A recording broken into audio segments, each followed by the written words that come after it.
Je vais vous donner l'exemple d'enseignement sur le baptême. Pendant les âges de la Bible, nous avons été baptisés d'eau pour la justification de notre foi. Mais aujourd'hui, nous comprenons, l'Esprit nous annonce, dans le cadre de la perfection, dans le cadre du 7e sceau, dans le cadre de ce nouvel âge de l'Esprit, qu'en effet, le baptême dont il est question aujourd'hui, c'est le baptême de l'âme et du corps.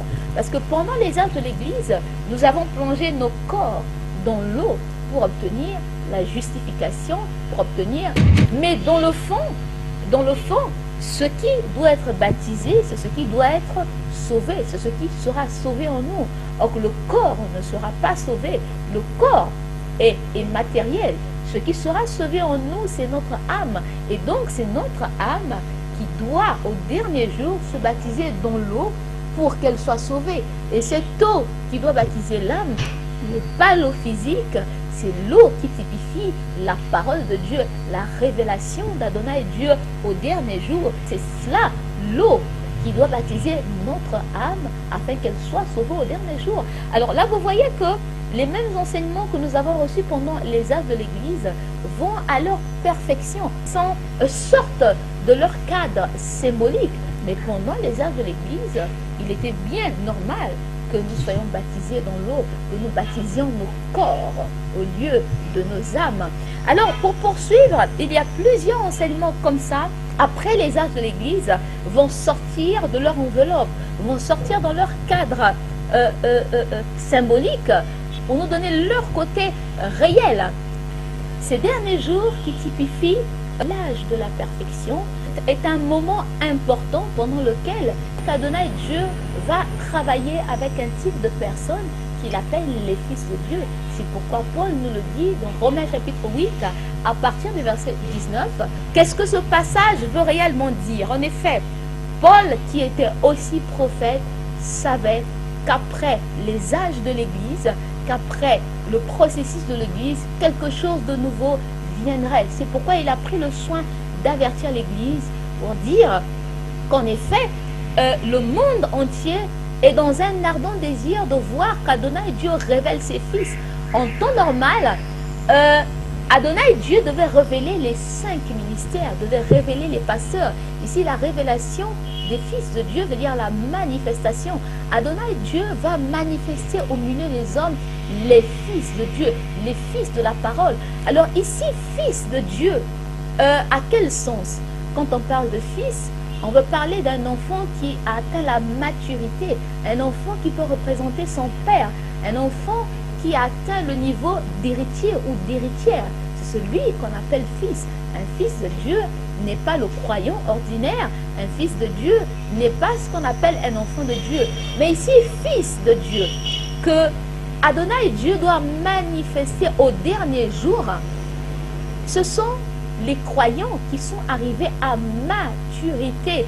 Je vais vous expliquer dans le fond ce que ça veut dire. Alors ici, Paul dit qu'Adonai Dieu va manifester ses fils et non les serviteurs de Dieu. On dit qu'Adonai Dieu devait manifester ses serviteurs.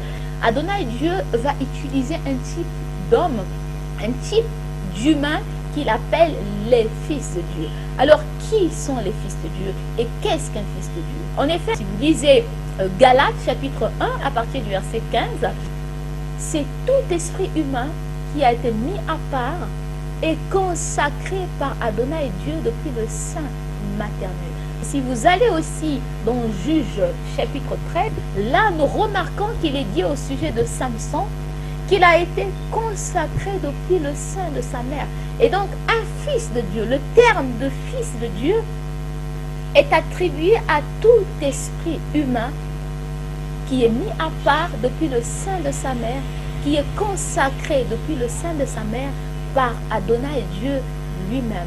Et c'est donc ce type de personne qu'Adonai Dieu va utiliser au dernier jour. Et les fils de Dieu qui viendront sur terre, qu'Adonai Dieu va utiliser dans les derniers jours, naîtront dans les corps physiques des hommes et des femmes. C'est pourquoi Joël a pris le soin de prophétiser que dans les derniers jours, puisque les fils de Dieu rentrent en scène au dernier jour, et c'est aussi dans les derniers jours que Joël nous dit que qu'il utilisera les fils et les filles. Et donc, du coup, les fils de Dieu viendront dans les corps physiques des hommes et des femmes. Voilà la raison pourquoi Adonai Dieu va aussi utiliser les femmes au dernier jour. C'est de ces fils qu'il s'agit quand Paul parle dans Romains chapitre 8 à partir du verset 28 à 29. Alors, qu'est-ce que ce passage veut dire exactement? Paul ici nous montre qu'il y a des gens qu'Adonai Dieu a appelés, qu'il a prédestinés, qu'il a connus d'avance pour qu'ils soient premiers d'entre plusieurs frères. Et dans leur service, ils auront l'image du Messie, ils auront l'image du Seigneur lui-même, et ce qui fera à ce que les hommes les attribuent le titre de frère du Messie, d'attribuer le titre de fils de Dieu comme le Messie lui-même. Pendant les âges de l'Église, c'était la doctrine des apôtres qui est respectée, parce que c'est Paul qui a posé le fondement même de l'Église. Si vous lisez le livre de 1 Corinthiens chapitre 3 à partir du verset 10, nous allons lire ensemble 1 Corinthiens 3 verset 10.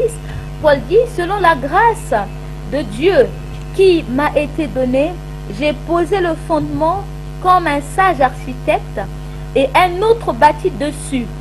Mais que chacun prenne soin de la manière dont il bâtit dessus. Alors pourquoi Paul parle-t-il ainsi? Eh bien, c'est parce que c'est lui qui a posé le fondement de l'Église, donc au début qui a donné les enseignements fondamentaux de l'Église. Et il dit bien que ceux qui viendront devant pour ajouter les murs de ce fondement, les fenêtres et la charpente, devront faire attention à la manière de bâtir. Ça veut donc dire qu'ils devraient respecter le fondement, bâtir les murs conformément au fondement qui a été posé par Paul. C'est pourquoi, pendant les âges de l'Église, ou le programme des 5 ministères, c'est la doctrine de Paul et des apôtres qui est respectée. Les serviteurs de Dieu répètent Paul sur la question de la femme, quoi qu'il ait dit sous l'influence de la loi, mais il est normal, il est raisonnable qu'un serviteur de Dieu, qu'un pasteur répète Paul, parce que tous ceux qui travaillent dans le programme de l'Église sont tenus de répéter Paul sur la question, quoique Paul l'a dit en faisant référence à la loi de Moïse. Il est donc normal qu'un pasteur répète Paul sur la question de vous allez plus loin. Vous comprendrez que Paul, sachant que c'était lui qui avait posé le fondement et qu'il évitait que les gens viennent renverser ce qui a été bâti pour l'Église, a pris le soin, si vous lisez dans Galates chapitre 1 à partir du verset 8, mais quand nous-mêmes, quand un ange du Seigneur annoncera un autre évangile que celui que nous vous avons prêché, qu'il soit anathème.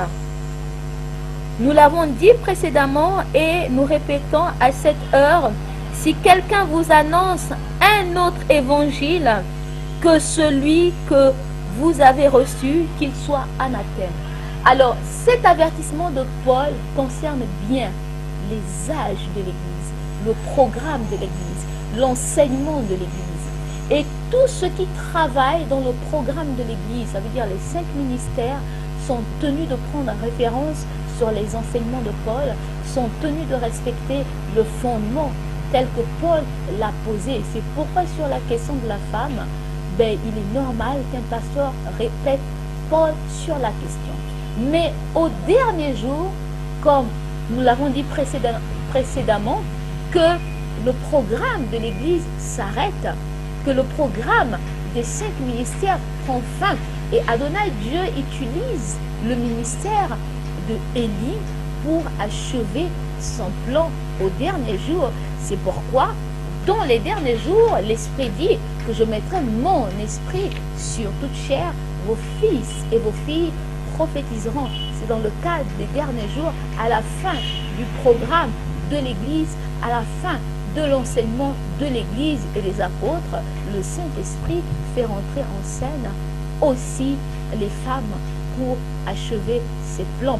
Et donc cet avertissement de Paul concerne le programme de l'Église, concerne les âges de l'Église. C'est pourquoi le frère Branham, sur la question, a répété Paul. Pourquoi? Parce que le frère Branham est venu au 7e âge de ce processus de l'Église. Il est venu clôturer le 7e âge de l'Église. Quoi qu'il soit au 7e âge, mais il est dans le programme de l'Église. Il vient clôturer, mettre la toiture de cette Église. Et donc, comme c'est la toiture de cette même Église qui a le même fondement que Paul a posé, Branham est tenu de respecter Paul, de respecter le fondement de l'Église, parce qu'il est dans l'Église. Il vient clôturer le 7e âge de l'Église. Il est donc tenu de répéter Paul. Et aussi, quand Branham arrive, il vient clôturer les âges de l'Église et ouvrir la porte au ministère de Élie. Alors Branham était comme qui dirait à cheval entre le ministère d'Élie et le ministère des apôtres. Il est donc venu faire la transition confessionnelle de l'époque des apôtres, de l'époque de l'Église, à l'époque du ministère de Élie. Et donc, si vous l'avez bien étudié, vous verrez qu'il avait un pas dans la doctrine de Paul, il avait un pas dans le ministère de Élie. C'est pourquoi Branham était tenu de répéter Paul. Mais au dernier jour, l'Esprit dit qu'il mettra son onction sur vos fils et vos filles. Vous comprendrez aussi qu'Adonai Dieu ne dit pas tout à ses prophètes. En effet, il donne à son prophète ce qui est nécessaire pour son époque et pour sa mission.